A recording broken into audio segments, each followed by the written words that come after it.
Hello friends, welcome to metro story. Yes, இன்றைக்கி மகாநதி சீரியலில் இந்த மாதிரி போயிட்டுருக்குன்னா அவங்களுடைய லவ் கான்வர்சேஷன்லேயே வந்து பார்த்தீங்கன்னா காவேரி வந்து சொல்கிறாங்க அப்பளத்துக்கு வந்து இடம் தேவைப்படுது, ஃபேக்ட்ரி மாதிரி தேவைப்படுதுன்னு. விஜய் வந்து சொல்கிறாரு காவேரி கிட்ட, ஓகே ஃபேக்ட்ரி தானே, நான் பார்த்து அரேஞ்ச் பண்ணுறேன்னு. அதெல்லாம் வேண்டாம், நீங்கள் உங்கள் வேலையை பார்த்துட்டு வாங்க அப்படின்னு. ஓகே, நீ வந்து வெறும் அப்பளம் ஞாபகமாகவே இருக்கிற, ஸோ இப்போலாம் என்னை கண்டுக்கவே மாட்டேங்கிற அப்படின்னு அவங்க லைட்டாக ஹர்ட் ஆகிடுறாங்க. அப்படி இருந்தும் கொஞ்சம் செலமாக கொஞ்சம் அவங்கள தேர்த்தி எடுத்துடுறாங்க. இருந்தாலும் அப்பளம்லாம் நல்லா ஆர்டர்லாம் எடுத்துகிட்டு, நீங்கள் தான் கைராசி, நீங்கள் ஆரம்பித்தது தான் மேல் மேலும் ஆர்டர் வந்திருக்கு அப்படின்றது காவேரி கன்வே பண்ணுறாங்க. எல்லாமே உங்களுக்கு தாங்க அந்த கிரெடிட்ன்ற மாதிரி முடிச்சு, ஓகே ஓரளவுக்கு செட்டில் பண்ணிட்ட பிஸ்னஸ்லாம் அப்படின்னு வந்து அவர் ஒரு இன்ட்டு மாதிரி கொடுக்குறாரு. இருந்தாலும் நான் மாமிக்கிட்ட பேசி நான் இதில் அரேஞ்ச் பண்ணித்தரேன் அப்படின்னு வந்து விஜய் வந்து சொல்கிறாரு. எஸ், அந்த வந்து சொல்லி முடிச்சுட்டு ஃபோன் வந்து பேசும்போது கங்கா வந்துடுறாங்க இல்லையா. ஸோ அவங்க வந்து ஃபோனை கட் பண்ணிட்டு உள்ளே போகிறாங்க.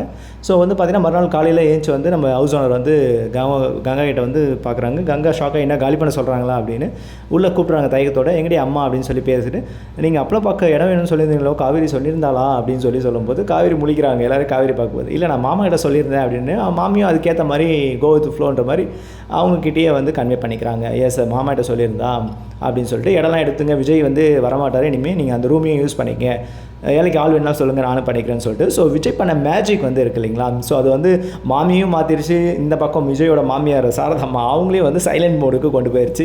யாரும் எதுவும் பேசலாம், எல்லாருமே வந்து சைலண்ட்டாக கன்வே ஆகிடுச்சு. அப்பளத்துக்கான அது எஃபோர்ட் வந்து குறைஞ்சிச்சிங்க. அவங்க இதுக்கப்புறம் வெளியே போய் பண்ண வேண்டிய வேலை இல்லைன்னு நினைக்கிறேன். உள்ளவே வந்து முடிச்சுடுவாங்க. என்ன அந்த எக்ஸிபிஷன் சீன் லைட்டாக அப்பப்போ கொஞ்சம் காட்டுவாங்க. அப்போ தான் வந்து காவேரி தனியாக வெளியே போக முடியும், அவங்க போய் சொல்லிட்டு விஜயை மீட் பண்ண முடியுன்ற ஒரு ட்ராக் இருக்குது. ஓகே, இதுதான். அது மட்டும் இல்லாமல் இன்றைக்கி வெண்ணிலா மாமா இருக்கார் இல்லையா, அவரை கண்டுபிடிச்சா தான் உண்மையை வெளியே வரைக்க முடியும்னு நம்ம விஜய் வந்து கன்வே பண்ணுறாரு காவேரி கிட்ட. பட் காவேரி வந்து ஹாஸ்பிட்டல் போன விஷயத்தை சொல்ல மாட்டாங்க. அவர் ஹாஸ்பிட்டல் தான் இருக்கிறாரு.